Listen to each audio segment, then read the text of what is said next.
É o Evangelho segundo Jesus, segundo a palavra da luz, que vence as trevas, pois a luz se manifestou e as trevas não prevaleceram contra ela.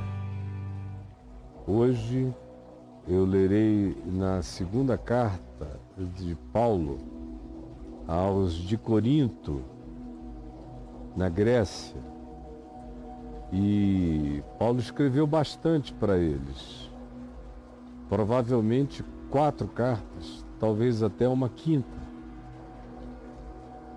Essas 4 estão ajuntadas nessas 2 que nós temos impressas aqui. De fato, correspondem ao conteúdo de 4 cartas que se fundiram em 2, por causa de similaridades, de continuidades, de coerência temática.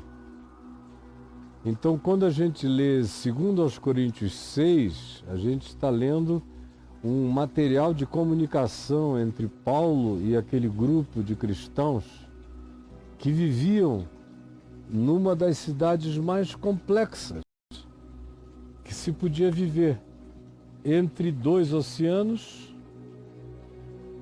e de movimento marítimo intenso, colocada num istmo que era tão importante do ponto de vista comercial e marítimo e, portanto, econômico e financeiro, também cultural, que depois de um tempo eles fizeram um corte na pedra do istmo que evitaria dias de viagem de navio contornando e atravessando um mar conturbado, e que com o canal de Corinto, que a gente mostrou aqui, inclusive outro dia na semana,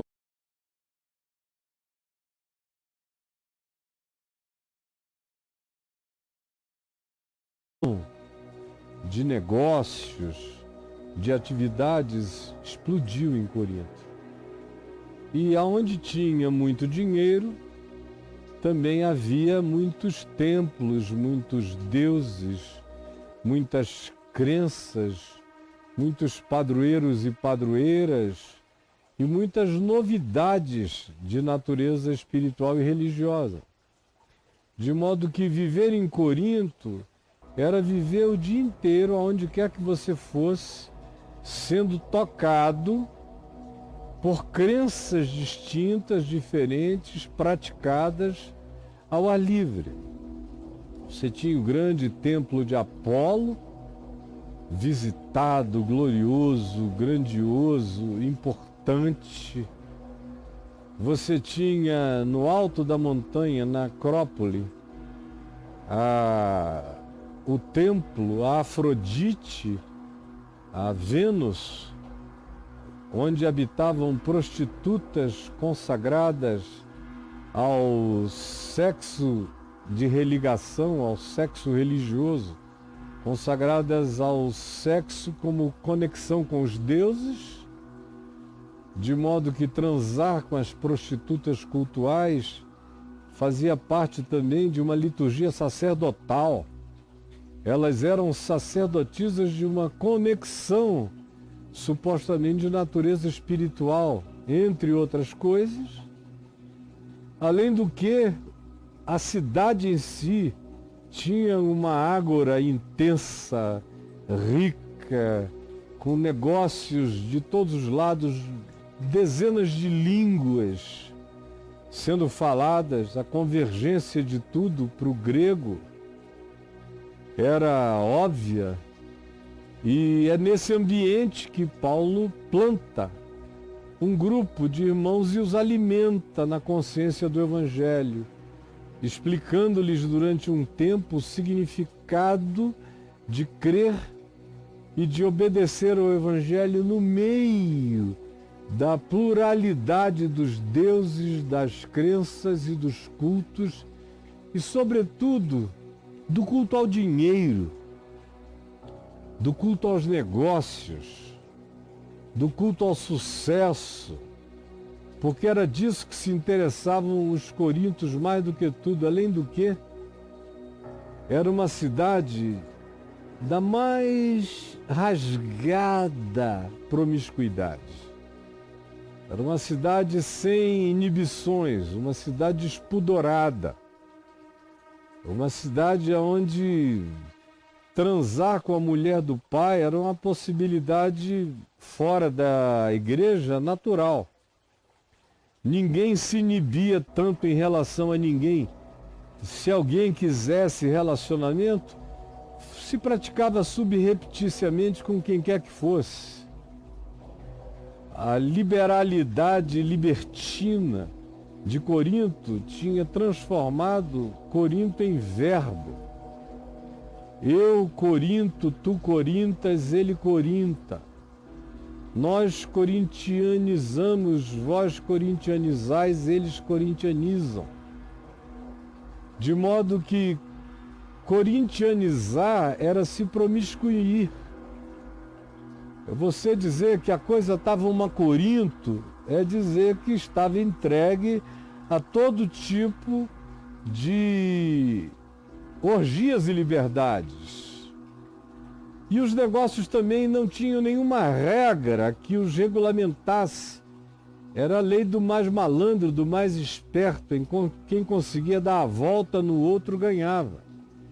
Era também um lugar sem raízes, porque era terra de marinheiros, chegando e saindo, chegando e saindo, de modo que tinha uma quantidade enorme de fortuidade relacional, de acontecimentos fortuitos, de um cara que chega, engravida uma mulher e vai embora e eventualmente não volta nunca mais. É num tempo em que se entregar ao trabalho marítimo era como se entregar a trabalhos de natureza de exploração espacial, era perigoso. E era complicado viver em Corinto. Mas Paulo diz àqueles de Corinto que eles são santos e santificados em Cristo Jesus. Na realidade, eles só são santos porque foram santificados em Cristo Jesus, porque a santidade de Jesus lhes é atribuída, assim como a justiça de Jesus nos é atribuída e lhes era atribuída e é atribuída a qualquer um que creia. Da mesma forma, a santidade de Jesus me é atribuída. Ele mesmo diz, Jesus, em João 17, que em favor de nós ele se santificou, para que nós fôssemos santos, embora santos não sejamos ainda na perspectiva completa do significado de santidade. Nenhum de nós é santo. Esse que está pregando aqui a vocês é só um homem esforçado na direção, diligentemente, daquilo que eu sei que é a vontade de Deus a ser praticada, e eu sei que o mandamento de Deus não é penoso, eu sei que o mandamento de Deus é saúde para mim. É saúde para os meus ossos, é saúde para a minha alma, é saúde para a minha mente, é saúde para o meu espírito. Por isso a minha obediência é feliz em amor, porque ela cuida de autopreservação minha e dos outros. Mas eu conheço as subjetividades do meu coração, eu conheço as ambiguidades, as ambivalências do meu ser. E sei que a minha santidade não vem de mim e que todavia eu sou santo, porque a santidade de Jesus é minha, ela me foi atribuída, assim como a justiça dele é minha, ela me foi imputada, e tudo isso é graça e tudo isso é pela fé. Eu sou santificado em Cristo para poder caminhar espiritual e psicologicamente sem culpa e então me santificar no dia a dia. Porque carregando culpa ninguém melhora, ninguém se santifica. Alguém só começa a se santificar depois que sabe que está perdoado de tudo e que está santificado por Cristo. Essa certeza que desmobiliza o poder compulsivo do pecado em mim e me coloca numa vereda dia a dia mais serena de santidade simples. Bom, isso dito como introdução a essa ambiência da cidade de Corinto e da igreja, pequena igreja que se reunia naquele lugar, é que Paulo diz em 2 Coríntios 6, do verso 14 em diante, o seguinte: preste toda a sua atenção. Ele diz: não vos ponhais em julgo desigual com os incrédulos. Quem eram os incrédulos para Paulo? Os incrédulos são os do contexto antecedente e do contexto imediato. O contexto antecedente tem de tudo. Tem ódio, divisão, facção, falta de entendimento, espírito de acusação. Tem alguém que possui a mulher do pai, a madrasta mais jovem. Tem todo tipo de influência de pensamento. Tem aqueles que iam ao templo de Apolo e comiam comidas explicitamente sacrificadas aos ídolos. O que para Paulo não era nada, mas para aqueles que faziam isso, eles ainda faziam com a consciência supersticiosa anterior, de modo que toda vez que eles comiam a comida sacrificada aos ídolos, era com a crença antiga que eles praticavam isso e, portanto, eles confundiam-se a si mesmos. O espírito deles entrava em angústia, porque eles sabiam que Jesus não tinha nada a ver com os ídolos. Mas se eles comiam comida sacrificada aos ídolos e ainda assim invocavam o nome de Jesus, o espírito deles entrava em profunda conturbação, porque eles sabiam que tinha algo ali a ser eliminado. Ao mesmo tempo, em 1 Coríntios 7, Paulo fala da quantidade enorme de pessoas lá em Corinto que tinham se casado antes de conhecerem o Evangelho, tinham se casado com pessoas que serviam aos deuses gregos, ao panteão greco-romano, às divindades egípcias, aos cultos variados, importados da Mesopotâmia, de outros lugares. Havia uma quantidade enorme de divindades sendo cultuada ali, e muitos dos que se tornaram membros da igreja já tinham se casado com sacerdotes, sacerdotisas, com invocadores de outros deuses, outros espíritos, outras entidades, outras consciências espirituais. Paulo diz que Corinto era uma cidade de muitas vozes, era uma cidade gadarena, de legião de vozes de opinião espiritual. De modo que quando ele diz, não vos ponhais em julgo desigual com os incrédulos, ele está em primeiro lugar falando com aqueles que ainda não tinham se colocado sob esse jugo. Ou seja, se você ainda não casou, escolha direito, porque do contrário, você vai casar num desnivelamento absoluto. Você vai invocar Deus em espírito e em verdade, e o seu companheiro ou companheira vão oferecer um despacho, uma oferenda a uma divindade do mar, a uma divindade da montanha, a uma divindade de qualquer outra natureza, greco-romana ou até animista. E a mente de vocês nunca vai se nivelar, a consciência de vocês nunca vai se harmonizar, os interesses e os objetivos espirituais de vocês nunca vão coincidir, porque vocês chamam de Deus coisas diametralmente opostas, e porque o significado de valores de vocês em relação aos seus cônjuges são significados e são valores totalmente diferentes, de modo que se colocar, se pôr, escolher, ficar sob o jugo desigual, o pensamento distinto, a emoção distinta, a interpretação distinta, os valores distintos, com outra pessoa, era uma miséria de vida que se estava contratando, assim como hoje ou em qualquer outro tempo é uma vida extremamente conflituosa que se está aderindo.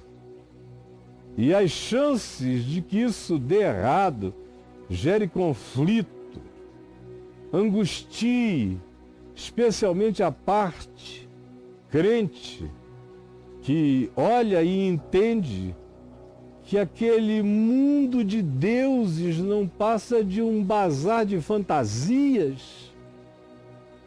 Especialmente para esse, a angústia é grande. E Paulo diz, portanto, não vos coloqueis, não vos ponhais em jugo, não coloquem-se sob o jugo, sobre a obrigação de caminhar com aquela canga comum, prendendo você a um incrédulo, a um cara que não crê em nada do que você crê, não ama nada do que você ama, não chama justiça o que você chama justiça. É disso que ele está falando. Ele está falando da disparidade, do jugo desigual. Alguém no nível aqui em cima e o outro num nível lá embaixo. Como é que vocês vão puxar juntos a carroça da vida? Se o desequilíbrio é total, vocês vão tombar na primeira curva. Não há futuro para essa relação. Não vos ponhais em jugo desigual com os incrédulos. Porquanto que sociedade pode haver entre a justiça e a iniquidade? Se você advoga a justiça do reino de Deus e o indivíduo advoga as espertezas coríntias, as malandragens marinheiras, os oportunismos negociais, muitos dos quais totalmente iníquos. Que sociedade pode haver? Que vínculo?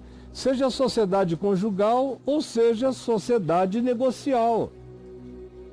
Assim como uma mulher e um homem totalmente díspares em valores não podem dar certo, também dois sócios fazendo um negócio onde ambos têm valores completamente díspares, não podem produzir uma sociedade saudável.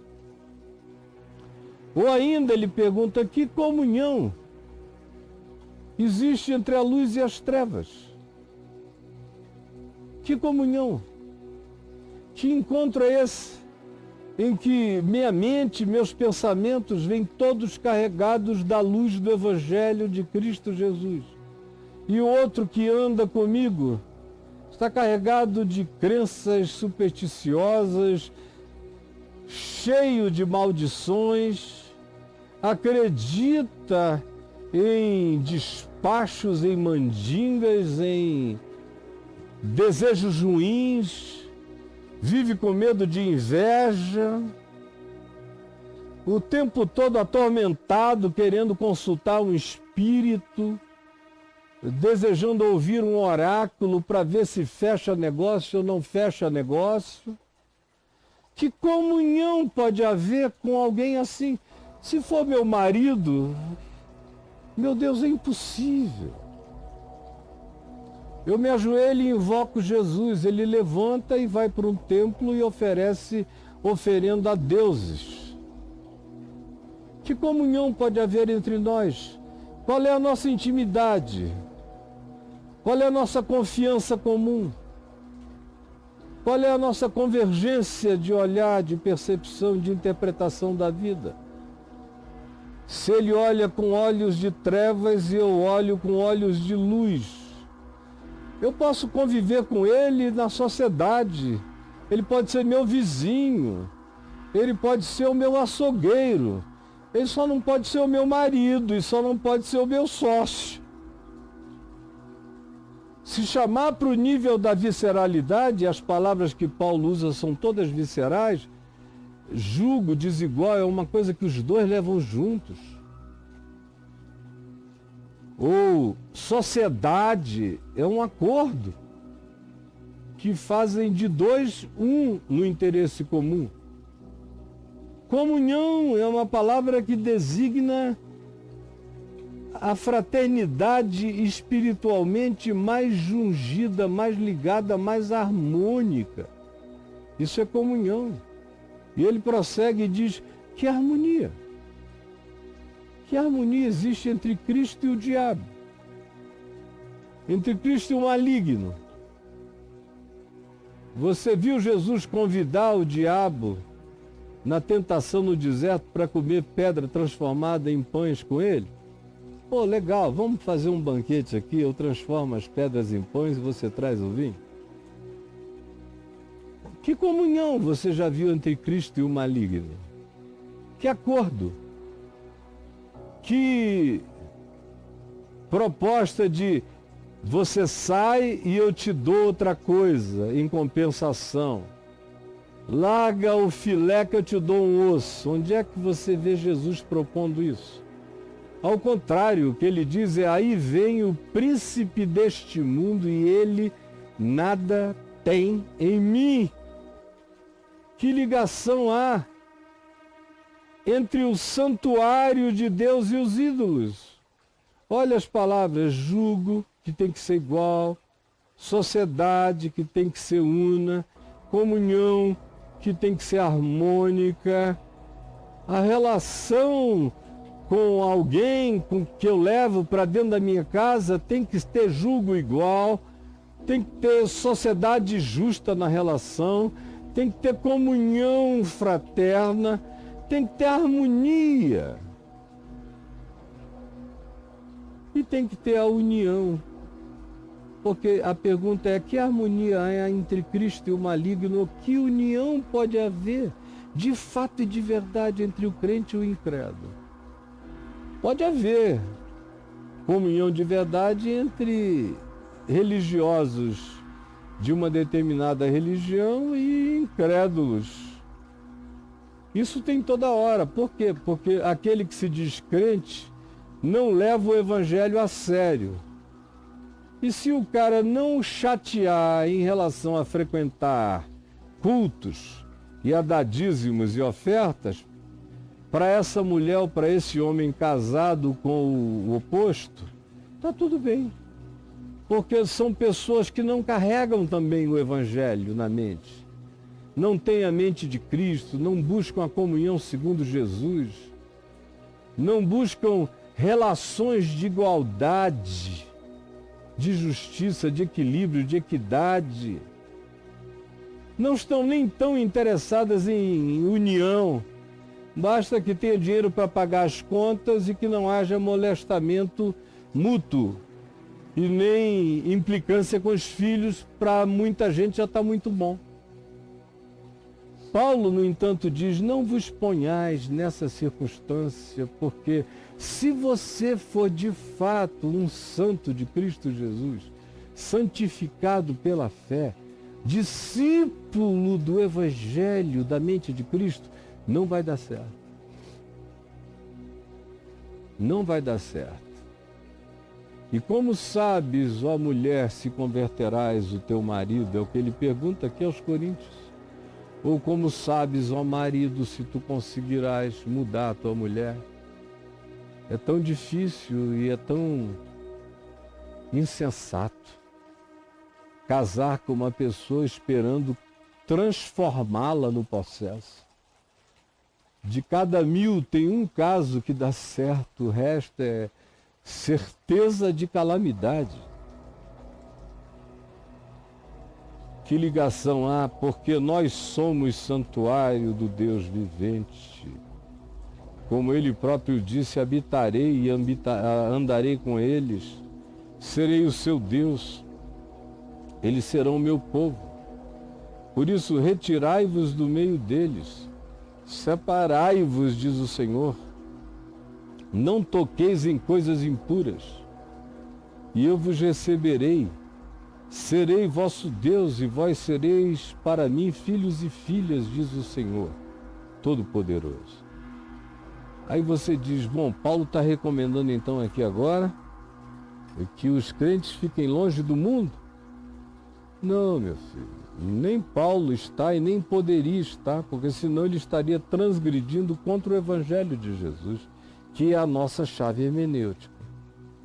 Jesus disse: Pai, eu não te peço que tu os tires do mundo, mas sim que tu os livres do mal. Eles não são do mundo do ponto de vista mental. Eles carregam a consciência do reino de Deus, são habitados por Deus, por isso não andam no espírito do mundo, não são do mundo, como também eu não sou. Eu vou para junto de ti, eles, porém, continuam no mundo. Pai Celeste, santifica-os na verdade, a tua palavra é a verdade. Eu já não estou no mundo, eles todavia continuam. Não os tires do mundo, mas sim livra-os do mal. Essa é a palavra de Jesus. Portanto, o que Paulo está dizendo aqui: habitarei, andarei com eles, retirai-vos do meio deles, separai-vos do meio deles, não toqueis em coisas impuras, diz o Senhor. Não tem a ver com não viver no mundo. Paulo diz aqui em 1 Coríntios, no capítulo 5, eu não estou dizendo para vocês não fazerem negócios com pessoas de qualquer matiz do mundo, senão vocês iriam ter que se retirar para um mundo paralelo, que não existe, disponível em acesso a vocês. Vocês estão no mundo, vocês têm que aprender a viver livres do mal, mas é no mundo que vocês ganham dinheiro, que vocês trabalham, que vocês são criativos, que vocês se relacionam para buscar a sobrevivência, o pão de cada dia, e não podem estabelecer referências dogmáticas para fazer negócio com um ou com outro. Agora, se for para fazer sociedade virar um, não dá certo. Se for para estabelecer conjugalidade, não dá certo.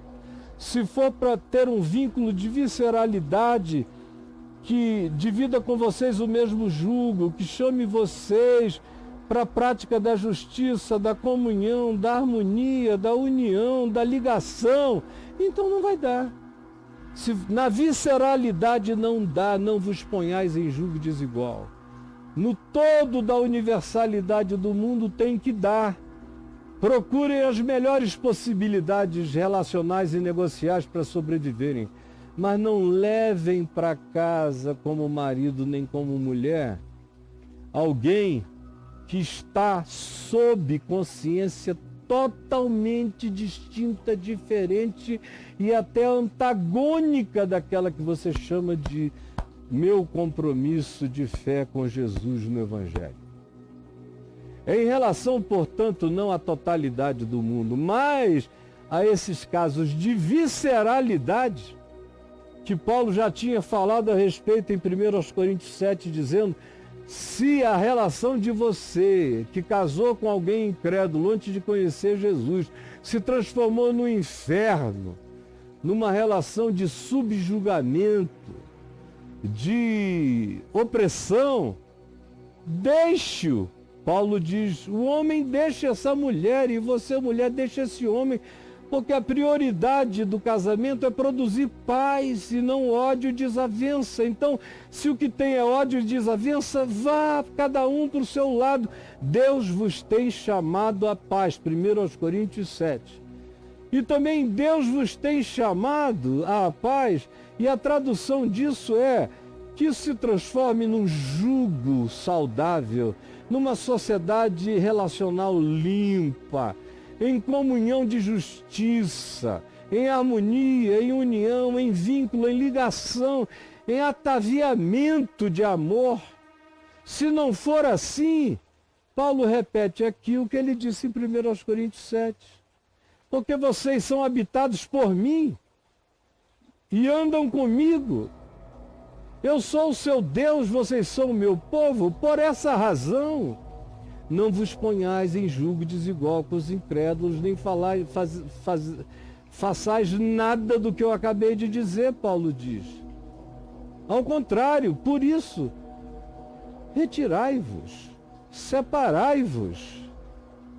Não toqueis em coisas impuras. O que ele está dizendo é, até as coisas mais íntimas de toque, de uma relação onde os entes não se casaram. Por exemplo, na conjugalidade, quando você vai para a cama com aquela angústia no coração de que está se relacionando sexualmente com uma pessoa com quem você não tem nenhuma comunhão mental, espiritual, de nenhuma natureza. É permitir uma introdução de angústia daquilo que a sua mente chama de um vínculo não santificado, porque um é luz, o outro é treva. Um aplaude a justiça, o outro baba pela iniquidade.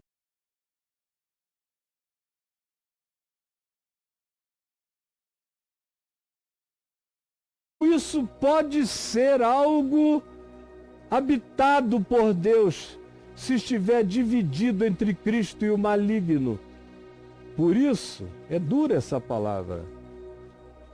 Dura então nos dias de Paulo e dura hoje. Retirai-vos do meio deles. Certos casamentos têm que acabar para a sobrevivência mental, psicológica e espiritual de um dos implicados, que é aquele que carrega sozinho o peso desse jugo. Saia daí, separe-se disso, não pegue nesse negócio. E venha para mim, eu te receberei. Então, não fique com medo de nada, eu serei o seu pai. Você não ficará órfão, órfã. Vós sereis para mim filhos e filhas, cuidados, diz o Senhor. Por isso, por causa disso, sendo assim, se é assim, não vos ponhais em jugo visceral com os incrédulos. E aí você diz, não, eu casei na igreja.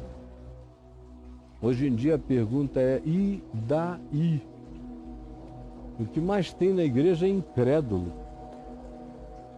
Incrédulo, é um pessoal que só aprendeu a usar o nome de Jesus como senha. O nome de Jesus é só uma senha de acesso. O cara fazer o login dele nos ambientes chamados igreja.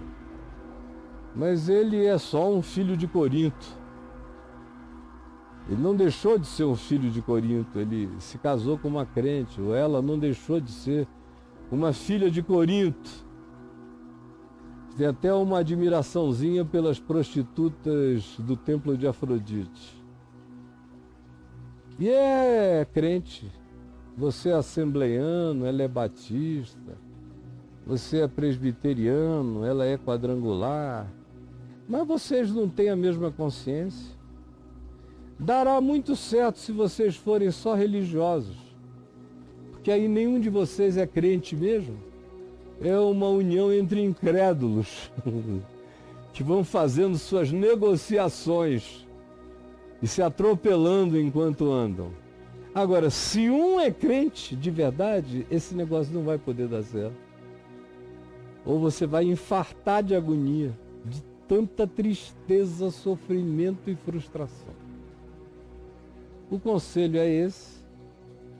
Cada um faz conforme o melhor do seu entendimento. De modo que não se colocar em julgo desigual com os incrédulos. Hoje não adianta nem dizer eu casei com outro crente, porque a maioria dos crentes é incrédulo. O que é ser incrédulo? É não ter a crença mágica na pessoa de Jesus ou na figura de Deus? Não.